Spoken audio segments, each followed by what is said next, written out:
has failed.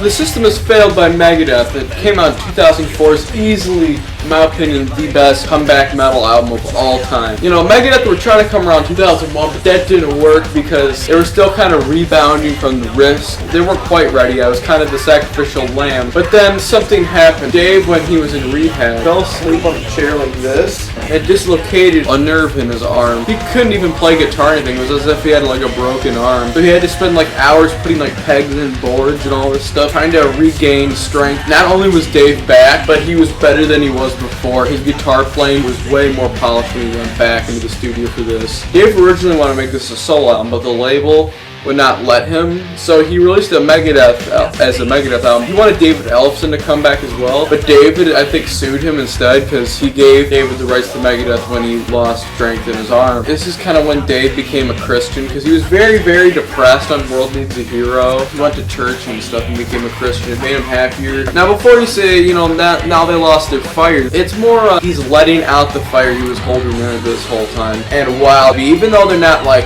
as aggressive as, say, Peace Cells, where he's really pissed. This is like just kind of letting out all the stuff that he's built up. So this is finally when Megadeth sounds like Megadeth again. Even though this album only features 2 of Megadeth's past members, it feels more of Megadeth than World Needs a Hero did. Even though Junior's gone, this feels like Megadeth. So we're finally back on track. So the artwork's really cool. Vic Rattlehead is back again, and he's like at Washington, D.C. in front of the White House. So I think all the presidents and stuff are signing some things in front of him or something, like while there's a nuclear explosion in the background. The artwork and the album reminds me a lot of Peace Cells that he was buying.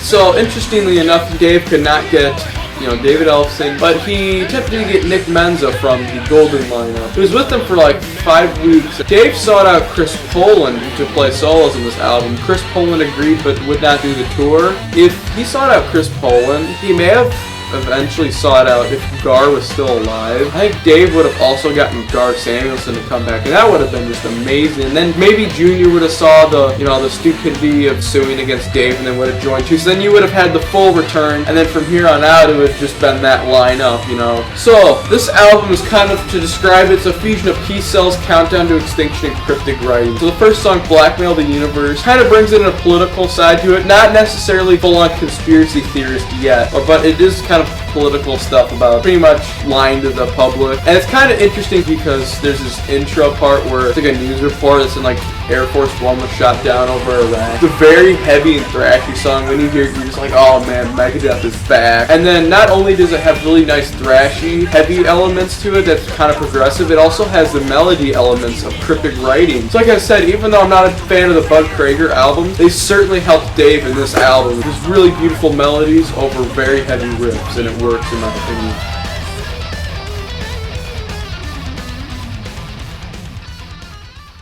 Now, Die Dead Enough was one of the singles, and this is one of my favorite songs of the whole album. Chris Poland soloing on this album, wow. Like, I guess I kind of still prefer his Peace Cells soloing because I love the solos. Chris is like the master of having a good guitar tone. And the song opens with one of his solos. It's very cool. He does solos on every song except for I Know Jack. And then it leads to this really great song. And then the chorus comes in with amazing backing vocal melodies. This song is absolutely beautiful and one of the best songs of the whole album, and a very, very great Megadeth song.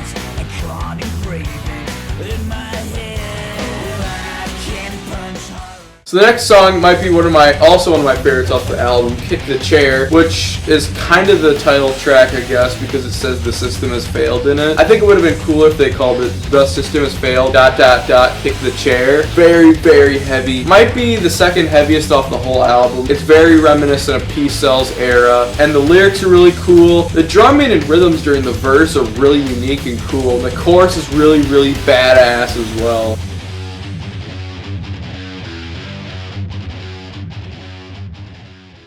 The Scorpion, it sounds like a singly type of song for the album. It's a lot of people's favorite song. It has a weird intro of like kids in the playground or something. It just sounds like a bunch of kids yelling. It's more of a slow song. The part that leads up to with like Chris Poland and Dave Mustaine soloing is so cool. And then the chorus itself is very beautiful, very creepy as well. And then the solo sections from both Dave and Chris are absolutely stunning.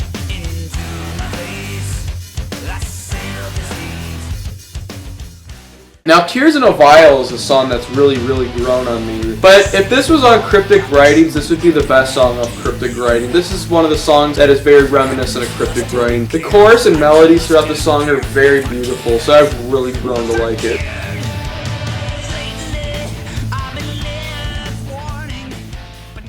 I Know Jack is a little 40-second instrumental. It's not even an intro to the next song. Like, The Hellion is at least an intro to Electric Eye, but this is kind of nothing.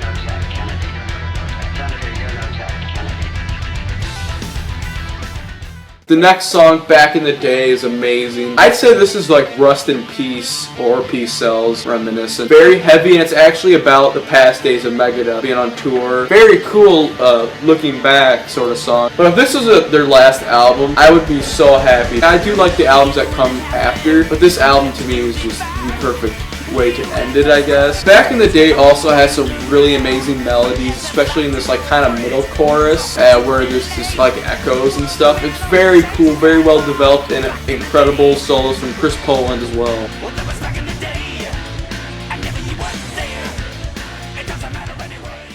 Something That I'm Not is a weaker song off the album. It's just kind of like a groove, I guess. This would have fit on Cryptic Writing or maybe Countdown. Just one of those two would fit on.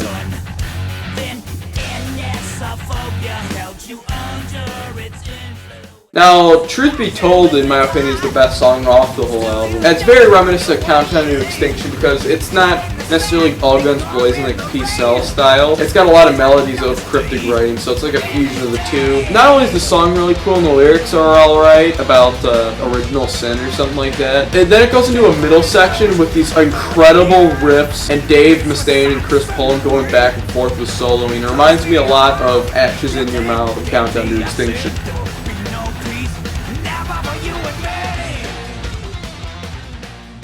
Of Mice and Men is a very interesting song. It's a really cool ballad. Chorus is very repetitive and gets a little annoying because of Dave's nostrily voice, but he sings pretty good on it, and I do really like the song.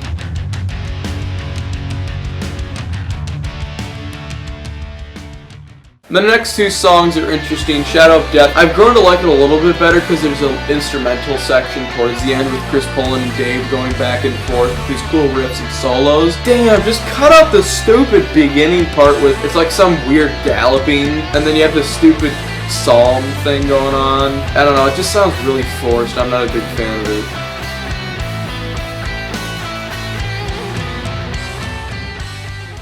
And My Kingdom is the final song. It's okay. It's more of like a slow groove, kind of creepy, heavy song. I don't think it's that great of an ending song. I think Truth Be Told would have been a better song. Last song, Truth Be Told.